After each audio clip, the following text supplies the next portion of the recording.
So in today's video we're going to talk about sea breezes, what causes them, what they do, and what their impacts are. So to do that we'll take a look at this scenario right here. Say you've got a nice piece of oceanfront property there with your 5,000 square foot beach house right along the shore, and it starts off seeming like a pretty nice sunny day, not too many clouds in the area, and a pretty gentle breeze, not too windy though. So basically you're wondering, a few hours after this happens, we start to see some clouds forming, and eventually a few showers and thunderstorms form. So you're wondering, how could this beautiful day possibly turn into such a gloomy, rainy day? So we're going to explain that by showing you what sea breezes are. So basically we have the sun's rays striking equally the land and the water. And the majority of the rays that strike the land are absorbed into the earth.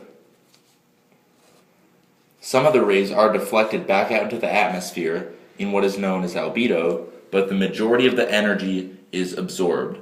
And the opposite of this occurs through the sun's rays in the ocean. Most of them simply pass right on through because water is more transmissive to this electromagnetic radiation. And of the energy that does absorb into the ocean, most of it is used as what is known as latent heat of evaporation. So basically it's heat that's used to turn that water into a gaseous vapor that evaporates upwards and forms clouds. So basically what we have then as a result is a lot more energy that's been absorbed in the land and less energy that's been absorbed into the water. So as you can guess, this creates a greater heating in the land than the water. So we have a warm air mass that begins to form over our land and much cooler air that forms over the water. And as we all know, warm air is less dense and thus becomes buoyant and tends to rise upwards, and cool air is more dense and thus remains closer to Earth's surface. So we're going to take a look at another diagram. We're going to redraw this scenario here.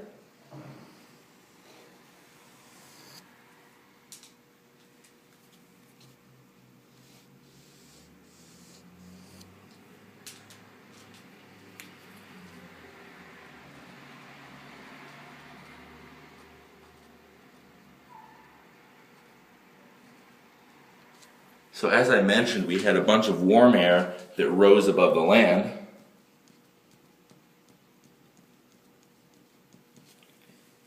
And a lot of cool air that remained closer to the ocean surface. So essentially, we have a high concentration of air molecules here and a high concentration of air molecules here. So we call these high pressure air parcels.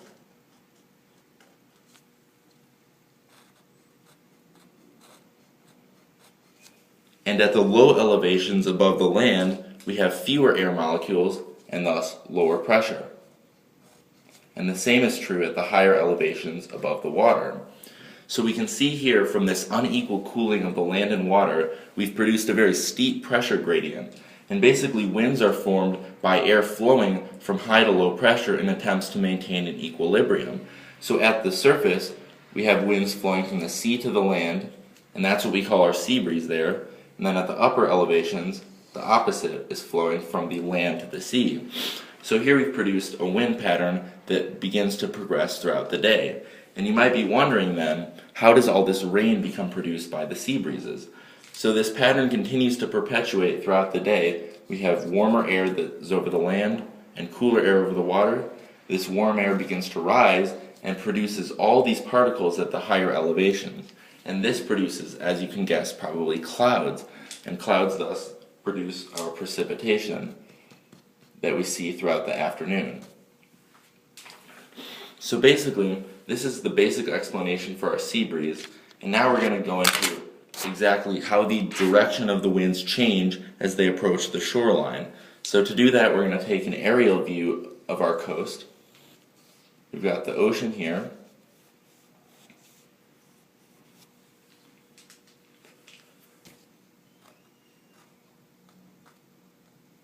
And then here's your beach house.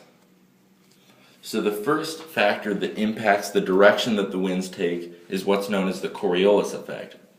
So to explain this, we're just going to do a quick diagram of the Earth, which is spherical. We've got the equator here, and we noted that it rotates counterclockwise about its axis.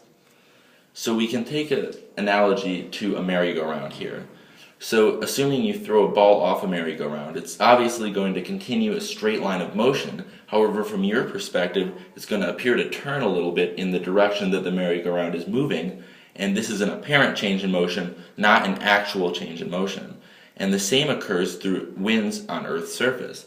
So you have winds that blow in a straight line, but they appear to curve inwards toward the equator because of this counterclockwise rotation.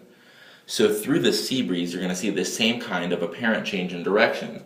The winds are going to be blowing toward the shore, and they're going to appear to gradually curve because of that Coriolis effect.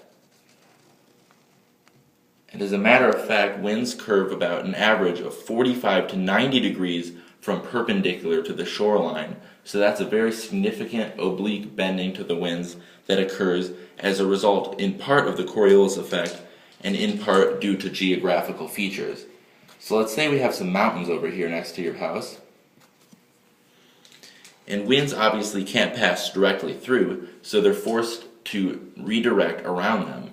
So you have winds blowing in towards the mountains. They're going to curve around them in some way or another. So you have these two forms of curvature in the sea breeze winds. And now you might be wondering what exactly the impacts of the sea breeze are. So the first of it we've already explained is the fact that it tends to produce showers and thunderstorms in the afternoon.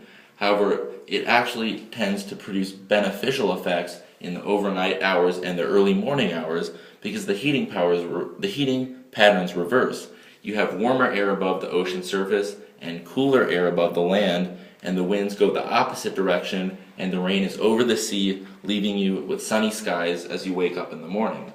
And the second impact is obviously that it produces winds which can impact shipping and trading that involve ships.